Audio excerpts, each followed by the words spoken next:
Découvrez un extrait exclusif de ce livre audio et profitez d'un essai gratuit sur Audible via le lien dans la description. Il faisait encore très froid en ce début du mois de mars.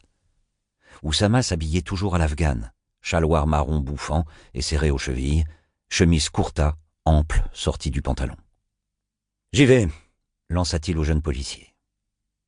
Dans le couloir, il héla Babrak Khan Vardak, son adjoint, un jeune universitaire multidiplômé qui avait atterri dans la police Dieu sait par quel hasard. Comme beaucoup de jeunes Afghans, Babrak avait le visage glabre, portait des jeans et ses kurtas rentraient dans la ceinture, à l'occidentale, un choix qui suffisait à vous envoyer en prison du temps des talibans. Signe qui ne trompait pas sur le regain d'influence des islamistes. Depuis quelque temps, de plus en plus d'hommes laissaient leur chemise sortie. Le 4x4 d'Oussama attendait déjà un policier au volant. Un pick-up américain vert foncé était garé derrière, avec 3 hommes assis sur des fauteuils soudés au plateau arrière, uniforme impeccable, chapeau de brousse sur la tête, fusil d'assaut à la main. Les 2 véhicules étaient neufs, un cadeau de l'ONU, comme presque tous les véhicules officiels circulant à Kaboul. Oussama avait entendu des rumeurs concordantes selon lesquelles un dessous de table d'au moins 30% de la valeur des véhicules avait été versé au ministre des Transports. Mais il ignorait si elles étaient fondées ou non. À Kaboul, tout s'achetait, à commencer par la famille et les proches du président Karzai, qui avaient bâti des fortunes en centaines de millions de dollars, comme si la guerre, la misère, les millions de morts et de disparus ne suffisaient pas au malheur des Afghans, la corruption généralisée était devenue une plaie supplémentaire. Le chauffeur démarra en trombe. Oussama se cala dans son siège pour réfléchir. En tant que responsable de la brigade criminelle de Kaboul, il était systématiquement appelé pour tous les décès survenant dans la ville. Chaque année, des centaines de personnes mouraient de causes non naturelles, mais plus des 3/4 des morts étaient liés au terrorisme, sortant ainsi des statistiques policières. Dans ces cas-là, Oussama restait prudemment à l'écart et laissait les autorités de la coalition intervenir. En dépit de leur sympathie de façade, les Américains se méfiaient de lui, comme de tous les Afghans, méfiance renforcée par son prénom. Comment leur expliquer que lorsque son père, Mohamed Kandar, 3e du nom, berger et fils de berger Baloutch, l'avait prénommé ainsi, le cheikh Oussama Ben Laden n'était qu'un jeune enfant saoudien totalement inconnu, dont le seul titre de gloire était d'être né avec une cuillère en argent dans la bouche. Mais c'était ainsi. Se prénommer Oussama n'était pas un atout lorsqu'on était commandant de police dans un pays occupé par les forces de l'OTAN. Depuis la banquette arrière, Babrak se pencha sur son épaule, tout sourire. « Si un ministre s'est dérangé, c'est qu'il s'agit d'une affaire importante. En tout cas, c'est mon premier suicide d'homme. Jusqu'ici, je n'ai eu que des suicides de femmes qui refusaient un mariage arrangé. C'était peut-être un membre de sa famille. Je me demande pourquoi il a été averti avant nous. Mais je te préviens, tu risques d'être déçu. Pourquoi ? D'un point de vue policier, les suicides sont sans grand intérêt. Ce sont toujours des histoires banales et tristes. Des existences brisées. Les familles s'en remettent difficilement. Je ne savais pas que vous en aviez traité. J'en ai vu plusieurs pendant mon séjour à Moscou. » Oussama possédait un don rare pour les langues. Outre le dari, il parlait couramment l'anglais et un peu le turc. Il avait également appris le russe au cours d'un stage de perfectionnement comme jeune inspecteur à Moscou, peu avant la période d'occupation soviétique. Dès son retour, il avait été nommé membre de la toute nouvelle brigade criminelle. Un coup de frein du chauffeur le propulsa dans le pare-brise, interrompant ses réflexions. « Boksoyun !» Le chauffeur turkmène envoya une bordée d'injures au minibus qui leur avait coupé la route. D'instinct, Oussama s'était crispé. Beaucoup de destins se terminaient de la même manière. Une voiture qui vous coupe la route, des hommes qui descendent et vous tirent dessus à la Kalachnikov, ou pire, le chauffeur qui fait sauter une ceinture d'explosifs et se paye un aller direct au paradis en même temps que son objectif. En tant que fonctionnaire du régime, Oussama était une cible pour les talibans, même s'il était connu pour sa piété. Chaque jour qui passait, à chaque nouvelle bavure ou humiliation, la haine du peuple afghan pour la coalition croissait. Les fonctionnaires fidèles avaient tendance à être assimilés à des collabos, ce qui augmentait le risque pour eux d'être les prochaines victimes d'un attentat suicide. Pour Oussama, il n'y avait pourtant aucun autre choix. Il détestait profondément les talibans après avoir vu ce qu'ils avaient infligé à son pays durant les 5 années de leur règne. Une demi-heure plus tard, Le 4x4 s'arrêta à l'entrée d'une ruelle étroite. « Faut continuer à pied », lâcha le chauffeur. Il descendit aussitôt, sa kalachnikov à la main, suivi d'Oussama et de son adjoint. 2 autres hommes avaient bondi du pick-up et fermé la marche. Ceux-là étaient équipés d'armes allemandes, dont des forces de la coalition à la police de Kaboul.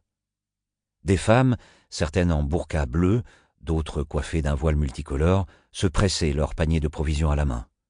Des écoliers sortaient de classe, les filles en uniforme noir et voile blanc, les garçons tout de bleu vêtus.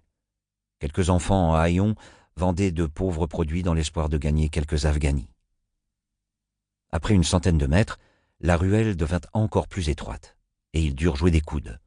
Tout le quartier grouillait d'activité, d'hommes portant paquets, ballots, cartons sur les épaules. Des mobylettes sur lesquelles s'entassaient 3 personnes se faufilaient dans des échappements de fumée. Il flottait dans l'air une odeur de grillade et d'épices plutôt agréable. Alors qu'il passait devant une petite mosquée, un homme au visage hostile, barbe broussailleuse de taliban, cracha devant Oussama. Celui-ci feignit de ne rien voir. Dans cette partie de Kaboul, les fonctionnaires du régime, surtout les policiers, n'étaient pas les bienvenus. Au bout de la ruelle, son chauffeur s'arrêta devant une grande porte en bois. Plusieurs hommes attendaient, armes à l'épaule, dont un lance-roquettes. Oussama remarqua avec surprise 2 occidentaux bardés d'armes, en treillis noirs, avec équipement de transmission et oreillettes. Les attributs habituels des Blackwater, mercenaires utilisés par la coalition dans les missions sensibles. Confrontée à de multiples scandales, l'entreprise s'était rebaptisée 10e, un nom moins sinistre, mais c'étaient les mêmes hommes, sous une autre dénomination. Personne n'étant dupe, tout le monde continuait à les appeler Blackwater. Un des occidentaux fit mine de l'arrêter. Oussama lui montra sa carte plastifiée. L'autre l'examina attentivement, avant de le laisser passer avec un geste de la main désinvolte. Oussama réprima un mouvement d'humeur. Les Blackwater n'avaient théoriquement aucun droit en Afghanistan, encore moins celui de contrôler le chef de la brigade criminelle de Kaboul. Dans les faits, ils étaient les rois de la ville. Personne ne pouvait s'opposer à eux. Il se demanda ce qu'ils faisaient sur les lieux d'un suicide. « Le mort n'est pas un occidental, n'est-ce pas » demanda-t-il à Babrak.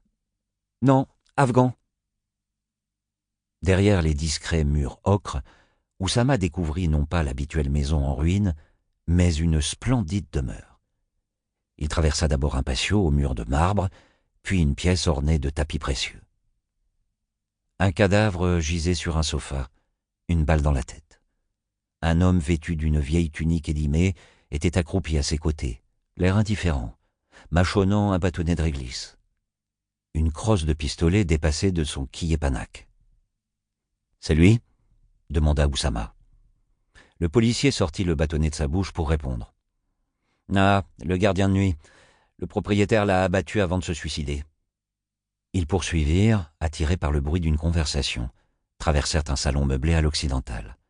Le sol était en parquet, un luxe que peu d'Afghans pouvaient se payer, le bois étant rare et cher.